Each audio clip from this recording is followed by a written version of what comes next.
Dobrý deň, prajem, vážení kolegovia, vážené poslanky a vážení poslanci. Otváram pokračovanie 19. zasadnutia miestneho zastupiteľstva mestskej časti Košice Staré Mesto.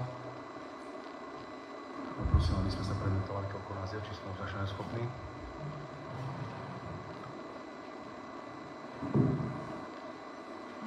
Čiže nás je 7, sme už začne schopní, takže tým pádom môžeme pokračovať v rokovaní. Z dnešného rokovania sa ospravedlnili poslanci Blaškovičová, pán Grega, pán Konečný, pán Kočič, pán Ďorďevič a pani Galdunová.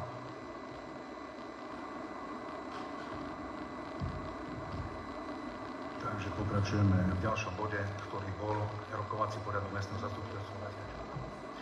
Navrhol komisiu. Overovať to tak. Navrhol komisia teda môže ostať tak, jak sme boli, čiže musíme hlasovať za každého osobitne. Dobre, čiže poprosím návrhy na návrhovú komisiu. Pán Dáci, nech sa páči. Navrhujem pani poslankyňu Mečíkovú a pani poslankyňu Zolnajovú. Poďme hlasovať. Kto je za? Za 7, proti 0, zdržali sa 0. Takže konštatujem, že za návrhovú komisiu boli zvolení pani Hulmečíková a pani Zolnajová. Za overovateľov, keby som mohol navrhnúť pána Gacika a pani Faťalovú.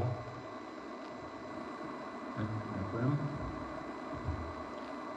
Takže teraz môžeme pokračovať.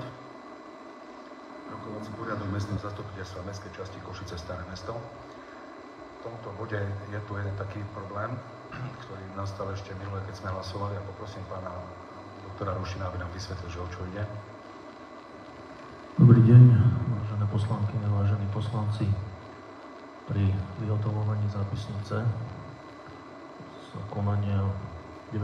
zasadnutia miestneho zastupiteľstva mestskej časti Košice Staré Mesto zo dňa 27.6.2024 a pri kontrole hlasovaní bolo zistené, že v prípade doplňujúceho návrhu programu zasadnutia miestneho zastupiteľstva bol doplňaný bod číslo 1 a 2, konkrétne rokovací poriadok, pričom výsledok hlasovania bol 5 poslanci za, 1 poslanec proti, 1 poslanec sa hlasovania zdržal.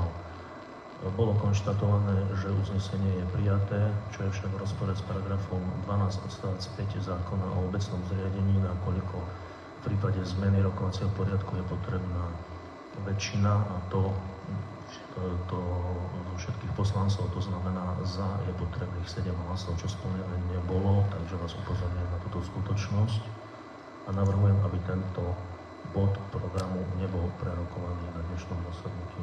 Ďakujem. Tvorím diskusiu k tomuto, ale zrejme asi není k čomu, čiže podľa mňa by sme mohli hlasovať, že či sme za alebo proti, ale je to rozpora na tom, neviem, či je nutné hlasovať, alebo len čisto neprijať uznesenie k tomuto bodu. Nech sa páči, pán Gacik. Navrhujem 5 minútovú prestávku, nech si to vydiskutujeme. Tak poďme hlasovať, či sme za. Ďakujem pekne, vyhlasujem 5 minútovú prestávku.